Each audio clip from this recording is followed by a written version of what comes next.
영웅심화나 그 오래된 종교 경전을 읽다 보면 막 항상 등장하는 그 뻔한 장면이 하나 있잖아요. 아, 네.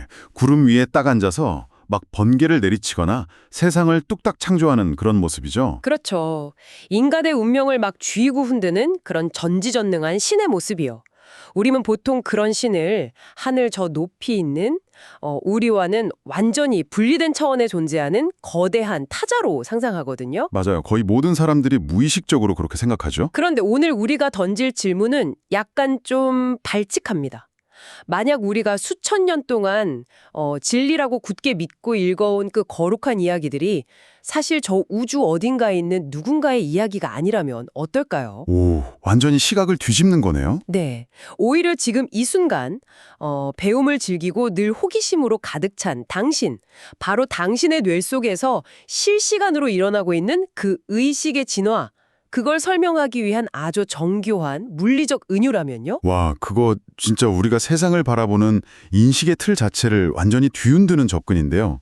보통 신화나 종교 텍스트를 대할 때 사람들은 이게 역사적 사실이냐 아니냐 이런 이분법으로만 접근하려는 경향이 있거든요. 맞아요. 아니면 윤리적으로 옳으냐, 그르냐, 딱 이렇게만 보잖아요. 그렇죠. 하지만 그 텍스트들을 인간 내면에서 벌어지는 메커니즘, 그러니까 심리적이고 의식적인 작용의 기록으로 읽기 시작하면 사실 완전히 다른 층위의 세계가 열리게 되거든요. 그래서 바로 그 지점을 파고들기 위해 오늘 아주 흥미로운 자료를 준비했습니다. 김창호 저자의 에덴의 뮤토스와 로고스에서 발췌한 내용인데요. 아, 아주 묵직하고 깊이 있는 텍스트죠. 네.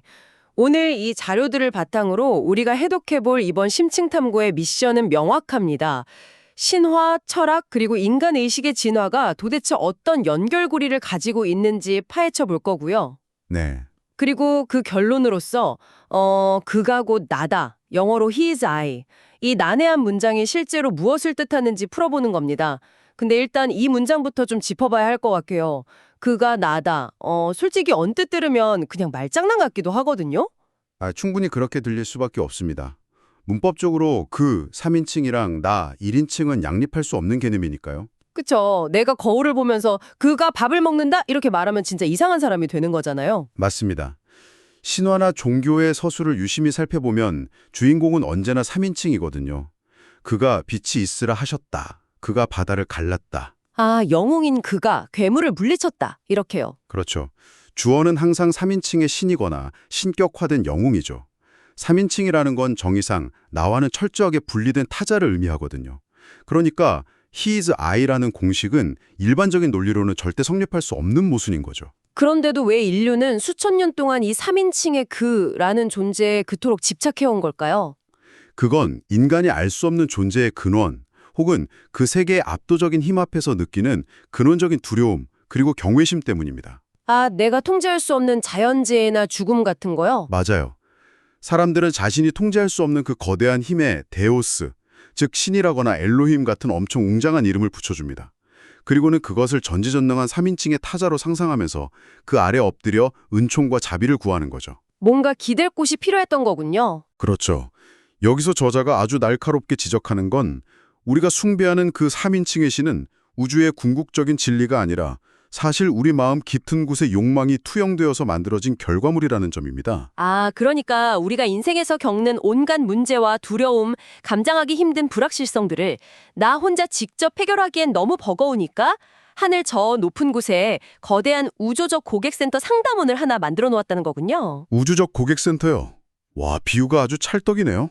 제발 제 민원 좀 해결해 주세요. 제 운명 좀 좋게 바꿔주세요 하면서 내 삶의 책임을 그냥 외주화해버린 거네요. 네, 그 고객센터 비유를 조금 더 확장해보면 상황이 더 명확해집니다. 우리가 내 삶의 주도권과 권력을 하늘에 있는 가상의 고객센터로 넘겨버리는 순간 우리는 편안함을 얻는 대신에 스스로를 굴종적인 위치로 끌어내리게 되거든요. 아, 주인이 아니라 고객? 아니 노예가 되어버리는 거군요. 맞습니다. 저자는 인간의 욕망이 관념으로 빚어내서 하늘 어귀에 세워놓은 이 우상을 총칭해서 하늘의 용이라고 부릅니다. 하늘의 용이요? 뭔가 멋있으면서도 무서운 이름이네요. 겉으로는 거룩한 이름을 띠고 있지만 본질적으로는 인간이 스스로 두 발로 직립하는 것을 막고 인생들 위에 군림하는 억압적인 시스템인 셈이죠. 와, 내가 편하려고 만든 고객센터 상담원이 결국엔 나를 지배하는 용이 되어버린다? 이 통찰이 진짜 뼈를 때리네요. 그런데 여기서 구조적인 의문이 하나 딱 생깁니다. 어떤 거죠? 이렇게 철저하게 외부에 존재하는 3인칭의 타자. 그러니까 내가 스스로 엎드려 절하고 있는 그 하늘의 용이 도대체 어떤 원리로 1인칭인 나와 동일해진다는 건가요? 하늘에 있던 용이 어느 날 갑자기 내 안으로 쏙 들어오기라도 하는 건가요? 외부의 신을 내면의 나로 인식하게 되는 그 극적인 인식의 전환 과정을 설명하기 위해서 저자는 아주 흥미로운 메타포를 도입합니다. 바로 자연현상인 천둥과 번개입니다. 잠깐만요. 기상학이요. 의식의 진화나 막 철학을 이야기하다가 갑자기 날씨 이야기로 빠지는 건 약간 좀 생뚱맞게 들리는데요. 인간의 뇌 속에서 천둥번개가 친다는 게 정확히 어떤 의미인가요? 일단 기상학적 원리를 먼저 이해하면 왜 이게 완벽한 비유인지 단번에 알게 되실 겁니다. 지상에서 강하게 데워진 고온 다습한 공기, 즉 음전자를 띤 공기층이 위로 맹렬하게 섞붙여 올라가잖아요. 네, 여름에 소나기 올 때처럼 덥고 습한 공기요. 맞아요. 그러다가 하늘 높이 머물고 있는 차가운 얼음구름, 즉 양전자를 띤 층과 아주 갑작스럽게 정면 충돌을 합니다. 성질이 전혀 다른 두 기류가 만나면 균형을 맞추기 위해 팽팽하게 대립하다가 엄청나게 강력하게 격발하게 되죠. 아, 그래서 그 엄청난 전기적 마찰이 만들어내는 빛과 소리가 번개와 천둥이 되는 거군요. 정전기가 막 어마어마한 규모로 일어나는 거네요. 정확합니다. 그럼 이 뜨거운 공기와 차가운 구름이 우리 의식 속에서는 각각 무엇을 의미할까요? 글쎄요, 뜨거운 공기니까 약간 감정적인 걸까요? 비슷합니다. 지상에서 끓어오르는 이 고온 다습한 공기는 우리 내면 밑바닥에서부터 피어오르는 생존의 욕구, 즉 아주 끈적끈적하고 뜨거운 욕망과 열정입니다. 오, 욕망이요? 그럼 차가운 구름은요? 반대로 하늘에서 불어오는 차가운 얼음구름은 저자가 아이엔이라고 부르는 기류입니다. 이게 히브리어로 낫, 즉 그게 아니다라고 단호하게 쳐내는 냉정하고 객관적인 이성과 부정의 기류를 뜻하죠. 잠깐만요. 이 대목에서 우리가 기존에 갖고 있던 상식이 약간 완전히 뒤집히는 것 같은데요. 보통 대부분의 종교나 도덕 교과서에서는 우리가 가진 그 세속적인 욕망을 불순하고 억눌러야 할 나쁜 걸로 가르치잖아요. 그렇죠. 다들 욕망을 버려라, 마음을 비워라 이렇게 말하죠. 그런데 지금 이 천둥번개의 원리에 따르면 내 밑에서 끓어오르는 그 축축하고 뜨거운 욕망이 결코 제거해야 할 악이 아니라는 거네요? 오히려 완전히 그 반대입니다. 욕망은 의식의 각성을 위해 절대적으로 필요한 필수 조건이에요.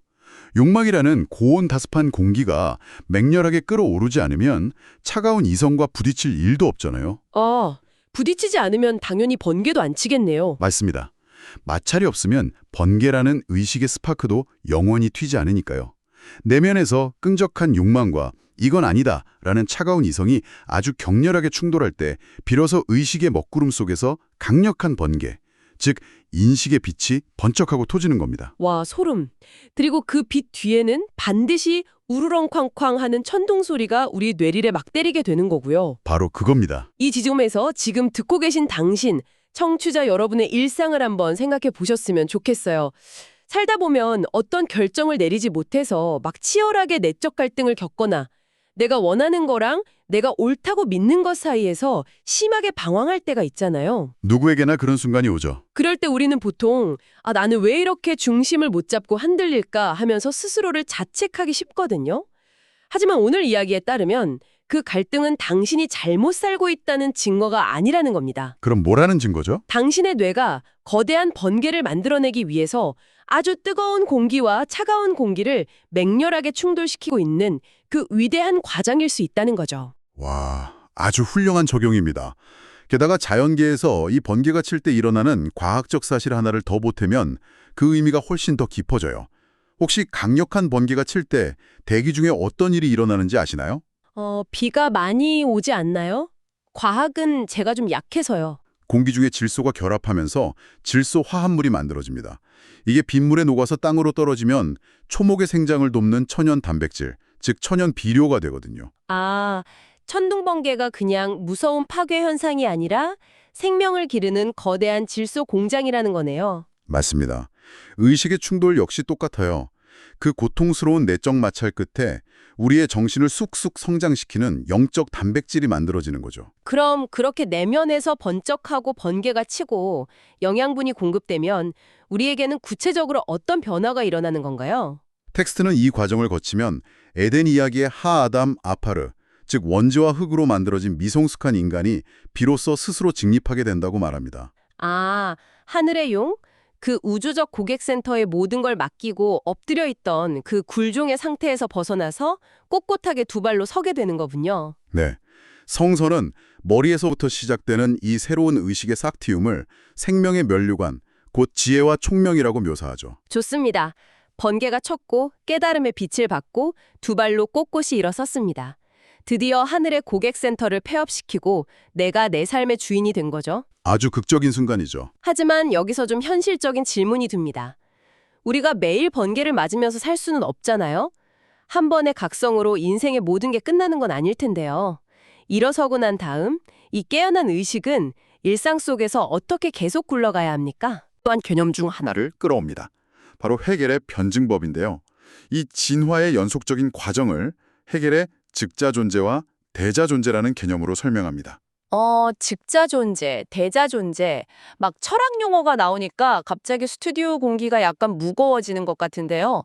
이 개념이 구체적으로 우리 일상에서 어떤 모습으로 나타나는지 좀 쉽게 풀어주실 수 있을까요? 네, 겁먹으실 필요 전혀 없습니다. 즉자 존재를 가장 직관적으로 표현하자면 사물화된 상태입니다. 철학적으로는 그것이 그것인 바 그것이라는 뜻인데요. 여전히 좀 어려운데요? 예를 들어서 책상 위에 있는 컵을 생각해 보세요. 어제도 컵이었고 오늘도 컵이고 내일도 컵이잖아요. 변화의 가능성이 아예 닫힌 채 고착되어 있는 상태. 그게 즉자 존재입니다. 딱 고정대로 있는 거군요. 반면에 대자 존재는 본질적으로 무엇을 향하여 있는 존재입니다. 지금 이 모습에 머물러서 고정되는 것을 단호히 거부하고 끊임없이 보다 나은 자기 자신이 되기 위해 자기 자신을 마주보고 서 있는 역동적인 상태로 의미하죠. 뭔지 확 알 것 같아요. 사람 관계에서도 이런 일이 진짜 비일비재하잖아요. 누군가 당신에게 넌 원래 그런 애잖아. 혹은 네 주제를 알아야지. 이렇게 말할 때 사실 그건 폭력입니다. 그렇죠. 언어적 폭력이죠. 왜냐하면 그 말은 당신이라는 무한한 가능성을 지닌 존재를 아까 말씀하신 그 컵이나 책상처럼 영원히 변하지 않는 즉자 존재의 감옥에 처박아 가두려는 시도니까요. 스스로에게 난 원래 게으른 사람이야 라고 규정 짓는 것도 완전히 똑같은 거고요. 완벽한 예시네요. 사실 그게 바로 인간이 본능적으로 편안함을 느끼는 함정이거든요. 나 자신이나 타인을 그렇고 그런 사람으로 사물화해버리면 이해하기도 쉽고 통제하기도 엄청 쉬워지니까요. 편하니까 그냥 컵 취급을 해버리는 거군요. 네. 하지만 번개를 맞고 직립한 인간의 정신은 결코 그 즉자적인 상태에 머물지 않습니다. 텍스트에서는 요한계시록 1장 8절 지금 존재하고 어제도 존재해왔고 지금 오고 있는 이라는 구절을 통해 인간을 설명하는데요. 어제와 지금과 내일이 다 들어있네요. 네. 즉 인간은 과거의 나를 품고 있으면서도 동시에 내일 완성될 나를 향해 돌진하는 그 시제들 사이에 아주 팽팽하게 서 있는 존재라는 겁니다. 철학에서는 이처럼 끊임없이 모순을 극복하고 한 단계 도약하는 과정을 지향이라고 부릅니다.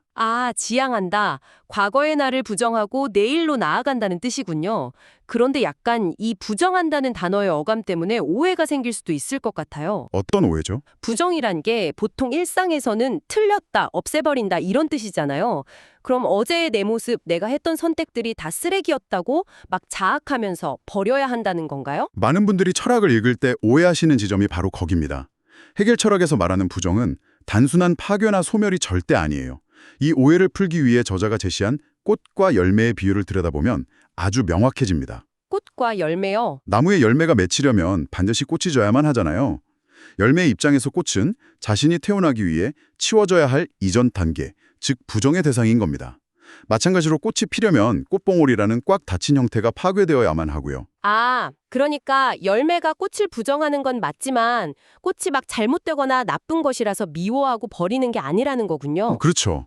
오히려 꽃이라는 단계가 없었다면 열매는 애초에 존재할 수조차 없었을 테니까요. 맞습니다. 핵심을 짚으셨네요. 부정은 틀렸음을 의미하는 게 아니라 다음 단계로 넘어가기 위한 필수 불가결한 생명의 과정입니다. 꽃의 형상을 부수고, 즉 부정하고 그 내면의 생명력을 흡수해야만 열매라는 더 높은 차원으로 도약할 수 있는 거거든요. 와, 인간의 정신적 성숙도 이 원리랑 완벽하게 똑같겠네요. 맞습니다. 과거에 미성숙했던 나를 쓰레기통에 휙 버리는 게 아니라 그 경험을 싹 다 품고 안으면서도 그 상태에 영원히 머무르기를 거부하고 다음으로 나아가는 것. 이것이 인간의식이 가진 생명력의 본줄이죠. 정말 압도적인 통찰이네요. 우리는 누구나 결국 나만의 고유한 열매를 맺기 위해서 기꺼이 지금 내가 가진 꽃의 단계를 부정할 줄 아는 대존재라는 겁니다. 자, 그럼 여기까지의 과정을 한번 싹 정리를 해보죠. 네, 한번 짚고 넘어가죠. 뜨거운 욕망과 차가운 이성이 부딪혀서 내면에 거대한 천둥 번개가 쳤고요. 그 스파크로 깨어난 의식이 과거의 나를 끝없이 지향하면서 진화해 왔습니다.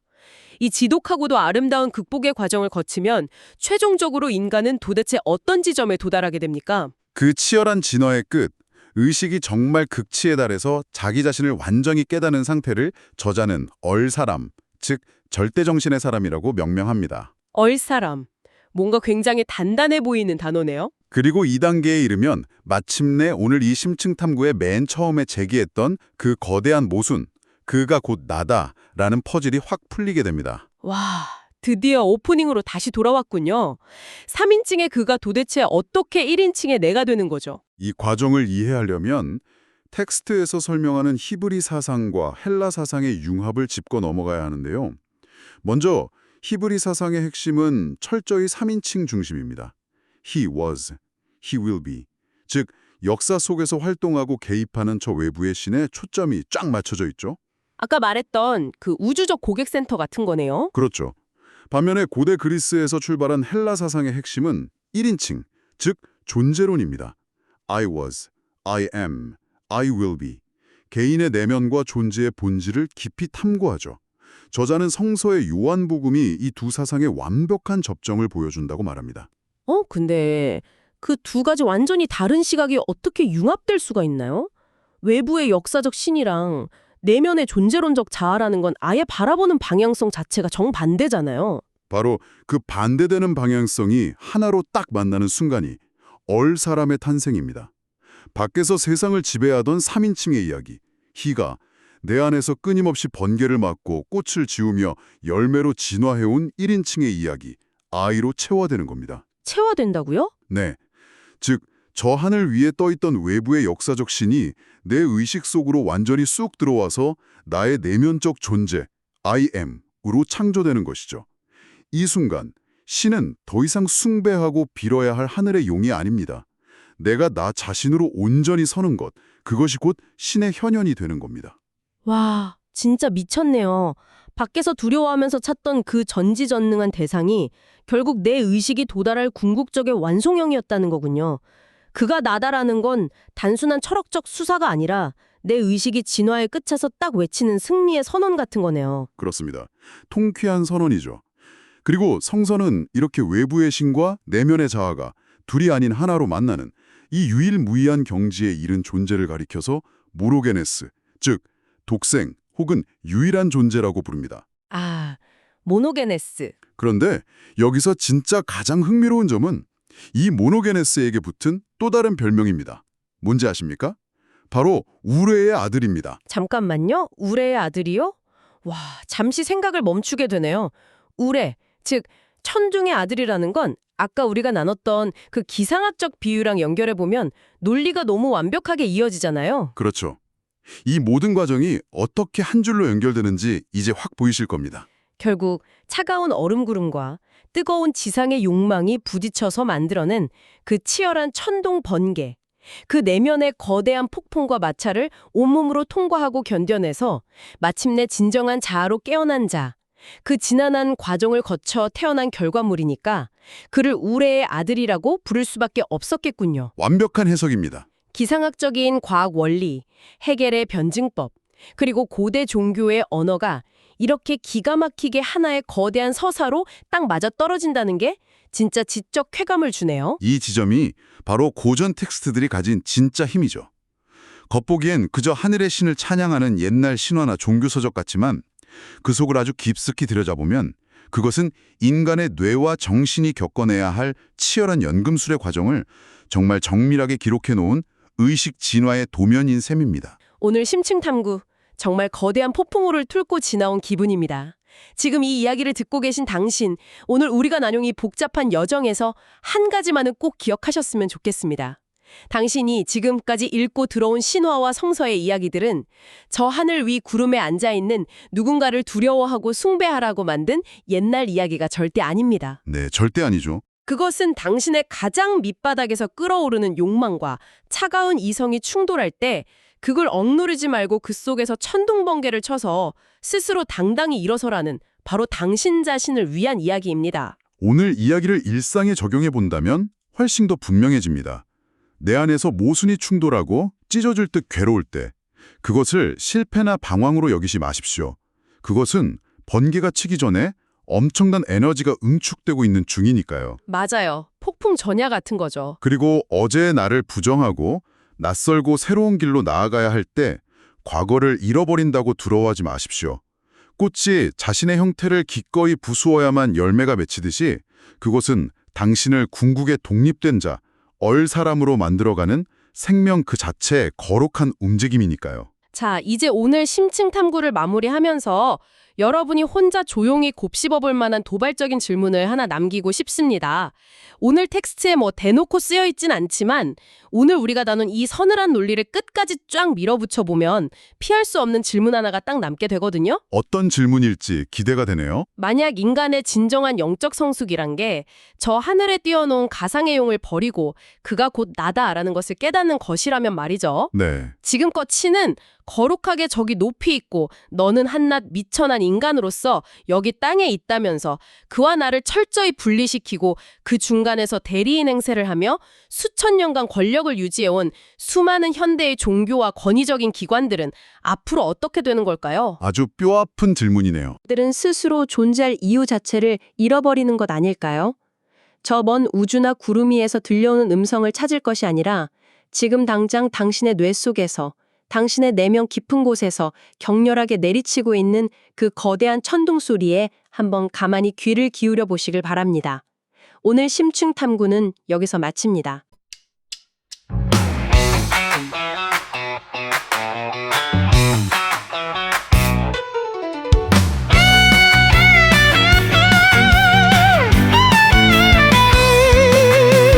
나 속에 감춰진 그빛 번개처럼 내 안에 뜨네 질소가 생명을 키우듯 의식의 싹이 피어나네 과거인 나를 부정하며 대자존재로 나가네 해금이 말한 그 길을 이제 내 발로 걸어가네 천둥 소리 울릴 때 내 안에 신이 깨어나 눈처럼 자각 속에서 새로운 날이 밝아와 그가 곧 나라는 걸 이제야 깨달아가네 신성과 인성이 만나 사람으로 섰네